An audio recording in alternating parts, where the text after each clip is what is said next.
So now some tips. Now that you're in residency, what should you do?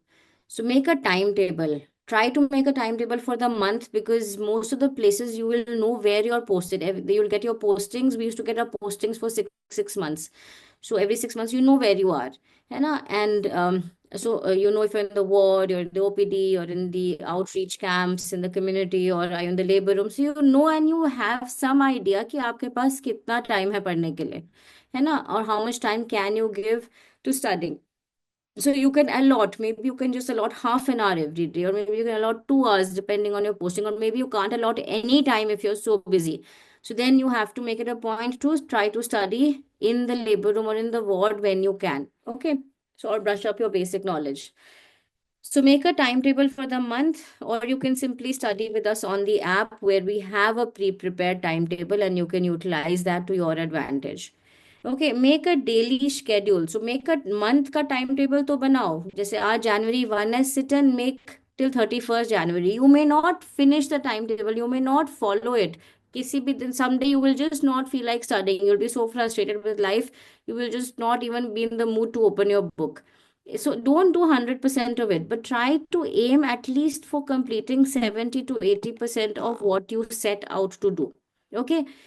And apart from the month wala timetable, make a daily schedule also. Okay कि जो month में suppose मुझे आज पढ़ना है कि antenatal ma'am का lecture सुन लिया, आज मैं before going to bed I am going to study antenatal history taking. Okay. So suppose you make the schedule for tomorrow. So when you wake up tomorrow in the morning, you need to sort out ki how your day will go. Okay, I'm posted here, I have to do this, and then I have to also include this antenatal history somewhere in my schedule.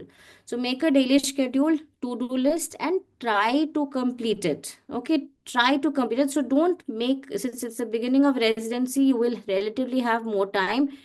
Try to complete it. Try not to go to bed without having spent that half an hour. So don't burden yourself with too much studies. Make short topics of half an hour to 1 hour each. Maybe half an hour would be best. So like antenatal history one day examination, one day just doing a PSPV, go through some videos, understand how it's done. Okay, things like that. As I said, learn from everybody around you. Okay, your seniors may not be nice to you, but they may be good at certain things. Try to pick that up, pick up what they're good at. Try to be friendly. Don't try to make enemies. This is the time to make friends. The more friends you have in different departments, the more easy life is going to become. Make a friend in the radiology department, make a friend in the pediatrics department, make a friend in the pathology department. Make friends everywhere. Okay, be nice to people. If you are nice to people, people are automatically going to be nice to you. So these 3 years also you develop a lot of relationships, and these relationships go a long way. They last lifelong. Okay, and that's very important. Making contacts, your network keeps increasing, and later on in life you'll realize how important this is. Okay, make a logbook. Many places don't have it as a compulsory thing. We had a compulsory logbook to be made, and then I continued. So the first, after I finished my PG into senior residency, and even after for first few years after, till I was an assistant professor 2 3 years later. So I have a logbook of almost 5 to 6 years. Okay, what is that logbook? Whatever procedure I used to do. So I had a procedure, and then suppose you do you saw a cesarean today. Okay, so you had it. You write the name of the procedure. Okay, and you write either you've observed it, or you've assisted it, or you have performed it. Okay, see, right, even if you just watched it from afar, you have observed it. Okay, so what does this do? How does this logbook help?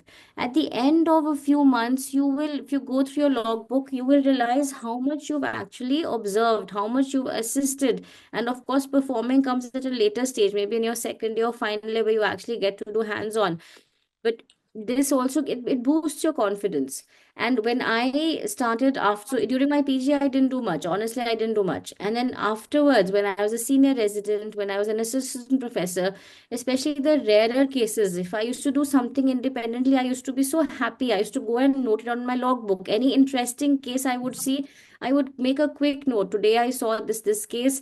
It's very interesting. So I would write a bit about it. I still have that logbook. It just gives, it boosts your confidence. It makes you feel that you're doing something worthwhile, and generally it gives you that feel good thing. So make a logbook. Make sure you fill it at the end of every day. Don't think of it as a task. Think of that it's a must do. It's something which you will enjoy doing. Okay, a few things which I like to do is dress up. Don't go looking like what do you say, what's the right English word? Just dress up nicely every day. It hardly takes 5 to 10 minutes. Wear something nice every day. Put a bit of, if you're a girl, put a bit of makeup, have a smile on your face, get your hair done every once in a while, go to the salon once in every while. Take time out, okay, and dress up every day. It plays a huge even if you're working in the dingiest of places in a government hospital, I think it really helps brighten up the place for everybody. Okay, so that's very important. Also, smile a lot. This is also very important. You smiling a lot, you'll realize you feel happy, your people around you feel happy. As I said, the whole dingy scenario, especially if you're in a government hospital wala situation, and especially if you're in North India where it is very, very cold, these two things are going to brighten up your day drastically. Appreciate the little things, the first delivery you do, the first baby you deliver, the first suppose you get to do skin suturing. So every small thing, just be so, I mean, just be happy. That's what I want to tell you. Life is very tough. Life is, your whole life is going to be tough. Not only these 3 years, after this, life in general is not easy. And if you learn to be positive right in the beginning, okay, then your life is, it's much easier to live life. Okay, and that's what and another things I keep telling my students is that life is a game of snakes and ladders. You know, everybody is going to reach 100, but you may not get the ladder every time. In fact, many times you'll get the snakes and you'll keep falling back, but you have to get up and continue playing till you reach that 100. So it's a journey which is important. Reaching your destination is immaterial. Enjoy the climbing up and the falling down, the climbing up and the falling down. And not you, all your friends will be doing this. So that's important. Okay. Study hard, but study smart. As I said, you have less time now with you. You don't have the luxury of going to the library and studying for hours. So whatever you study, try to be smart. Okay. And as I keep saying this, don't worry about surgical chances or cutting. And I've gone through this journey, so I'm telling you, you will get there. And just caution in cases seen when, but if there's an interesting case, we will be doing a back and watch, go to the OT, see the case. Okay, we will be dead tired at the end of it.